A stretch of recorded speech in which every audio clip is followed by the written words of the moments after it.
Hi everyone. Like many Jews now stuck in Europe, can't even get to Israel, and all you do is have to watch the pain of Iranian missiles murdering Jews every single night, and the moral absolute fog that the world cannot condemn Iran. Stones women, hangs gays, kills women for showing their hair, versus Israel, an open and free democracy. But we Jews, unfortunately, have faced that for 2,000 years. Now, where did it all start? So look behind me. It's very hard to get into this place, the Sagra Familia.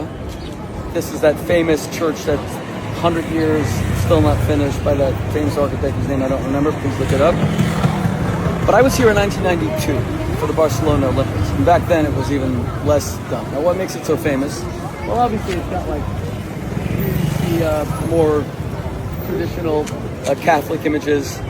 On the other side, you see fruit and all kinds of. It's the weirdest little thing. I mean, maybe the famous architect was heavily on, I don't know, LSD acid. It seems to have worked. But here's my point.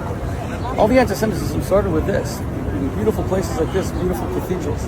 They came and they said that we Jews killed God. How do you kill God? How do you kill the infinite? That we were deicides. That we rejected our own Savior. And Catholic anti-Semitism, which gripped Europe for almost 2,000 years, slowly morphed into racial anti-Semitism, culminating in the Holocaust. And I'll tell you what bothers me about all this, aside from the anti-Semitism, it's that Europe has still learned nothing. The Holocaust took place starting with images like these, when the Jews, of course, were decimated in the Crusades here in Spain. We were kicked out of the expulsion. And by the way, the expulsion doesn't just mean the people, hundreds of thousands of people just kicked out. Remember, they starved to death on the road ahead. And it was actually our Muslim brothers and sisters who were now tragically at war with over Israel. Hope God willing will make that better. But it was our Muslim brothers and sisters who took us in the Ottoman Empire, places like Istanbul, when we were kicked out of Catholic Spain and then Catholic Portugal.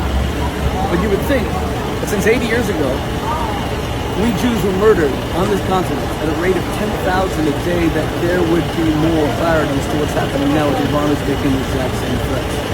So what's the point of having all this religion, all based on Judaism? Jesus was a Jew. They were crucified on the cross. Okay? What was the crucifixion? It was a political death, beaten up by the Romans. They learned it from the Phoenicians, and you were put to death. And you died not through blood. Almost everyone who was crucified was tied up and died through asphyxiation. You actually suffocated to death as your body collapsed on itself. It wasn't even starvation, it was asphyxiation. What's the point of all the religion if it cannot lead you just to a simple moral understanding of light versus darkness, good versus Israel, good versus evil, Israel versus Iran? And the silence of the world. And it's very hard for me to be here right now.